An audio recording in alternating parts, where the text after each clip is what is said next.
Ever tried something for the first time and just thought, whoa, what is this? That's exactly what happened when I tried koshari a few years back. Thanks to some close friends who are from Egypt, I was introduced to their national dish, and oh my word, the simplicity of the ingredients and the combination of flavors is something I will never forget. Well, let's just see if I can do this dish justice. But first, we gotta knock out some prep. Sound good? Let's cook. When it comes to cooking, I often take the road less traveled, which usually means starting from scratch, if possible. Completely submerge 8 ounces of dried chickpeas by 4 to 5 inches of water and let them soak overnight, or for at least 8 hours. If you're pressed for time, you can cover them in hot boiling water and let them stand for 1 hour before cooking, just in case you need to speed things up. Now before you can actually cook them, give them a quick rinse under cold water, and you can transfer them over to a medium-sized pot. I'm just going to cover them in about 7 to 8 cups of water and give a generous season of salt. Remember, the liquid is what's going to season up those chickpeas. The heat goes up to high, and I just want to bring this to a boil, then drop it down low and add on a lid, and I'll simmer it for a good 90 minutes or so to soften them up. And so much about being a good cook is being a good steward of your time, and I've got 90 minutes, so let the meats begin. To make the tomato sauce in this dish, I'll need a small dice a half of 1 yellow onion. Next, smash and finely mince 2 garlic cloves.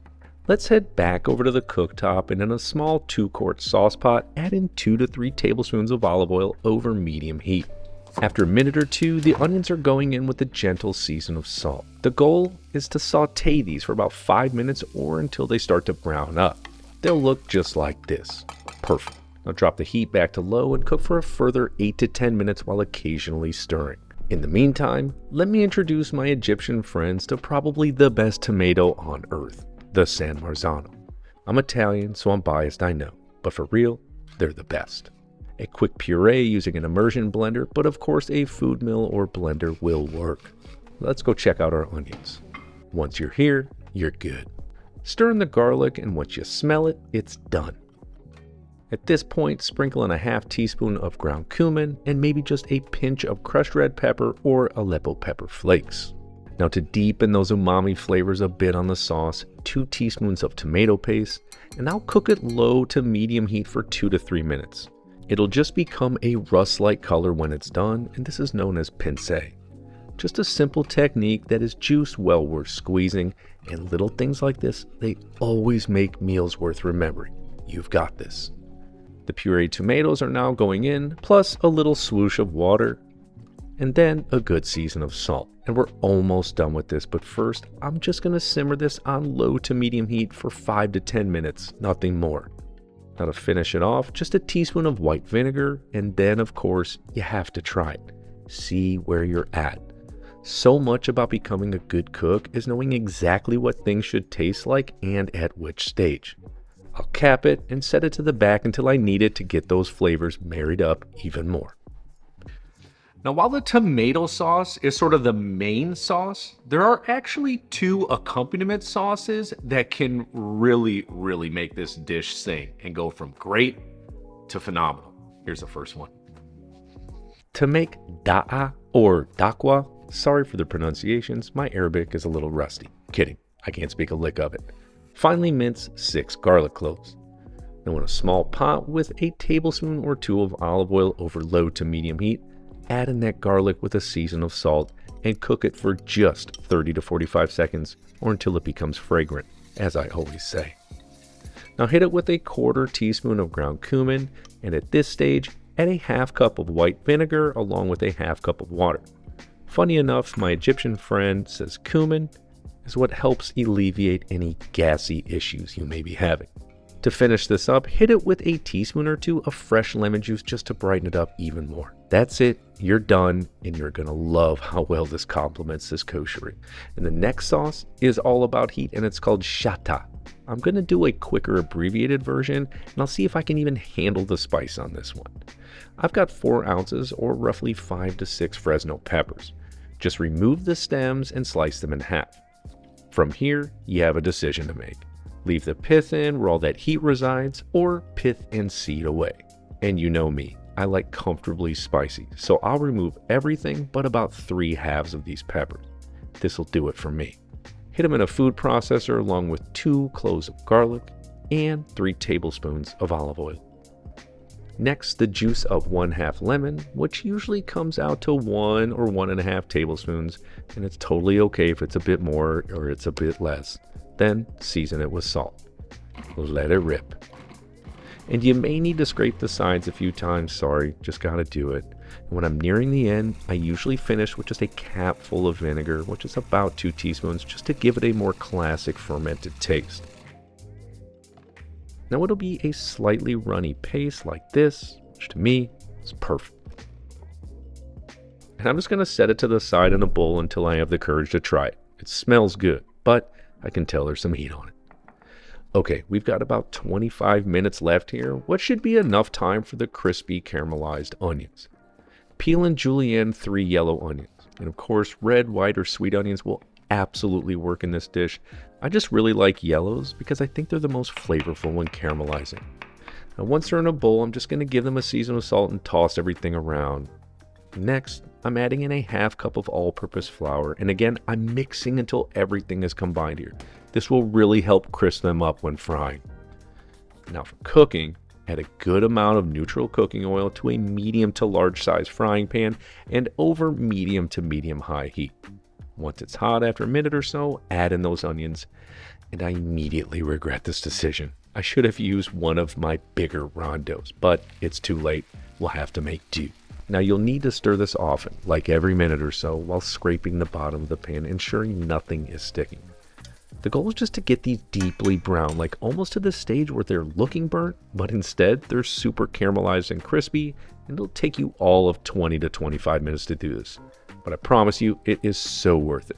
This is almost the star of the show if you ask me. But these look awesome, and they smell, oh gosh, do they smell incredible. And I'll set them on paper towels on the side just to drain them off a bit. Now, let's keep it moving and go check on our chickpeas.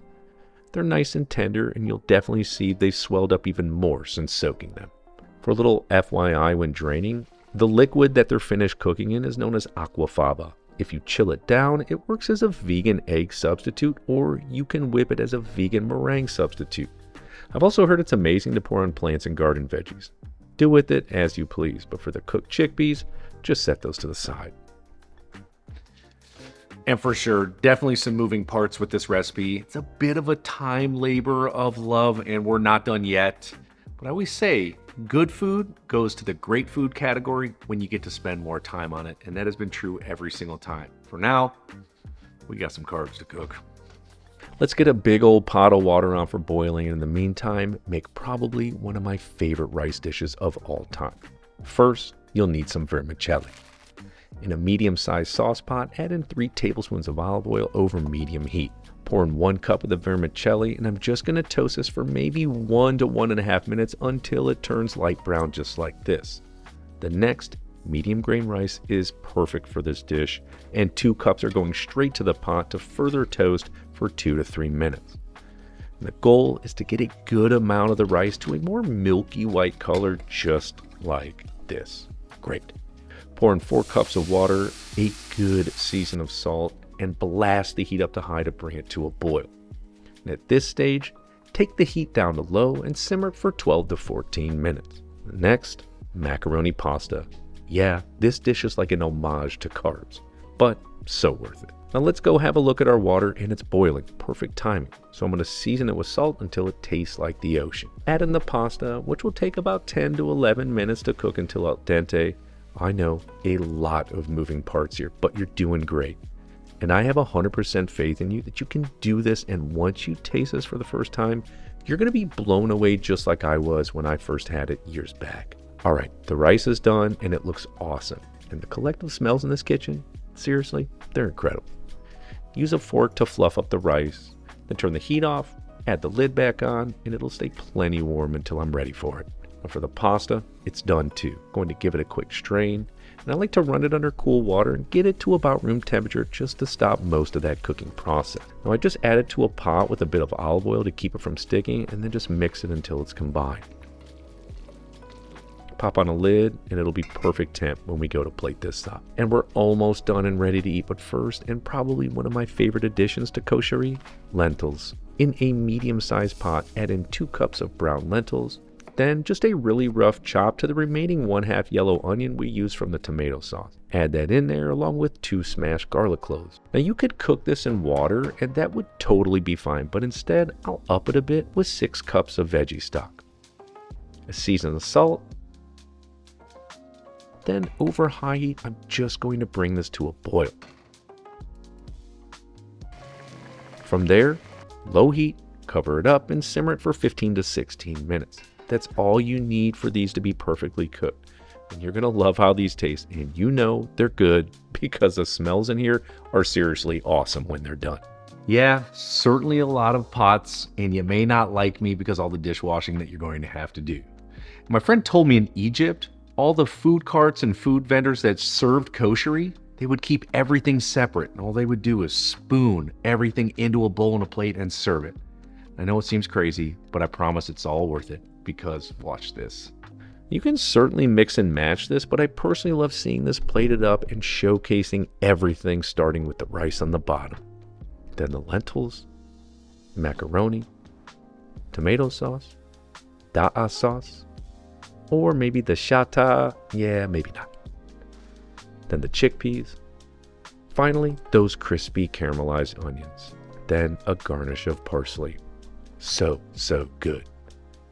But the verdict is still out. Just amazing and beyond thrilled. I was so spot on and they enjoyed it. That's what matters. Now for the ultimate sweet finish, my cheesecake recipe, guaranteed winner, my friends. I'll see you over there. Every bite is better than the last. Just so much flavor. I love this recipe. You have to make this, seriously.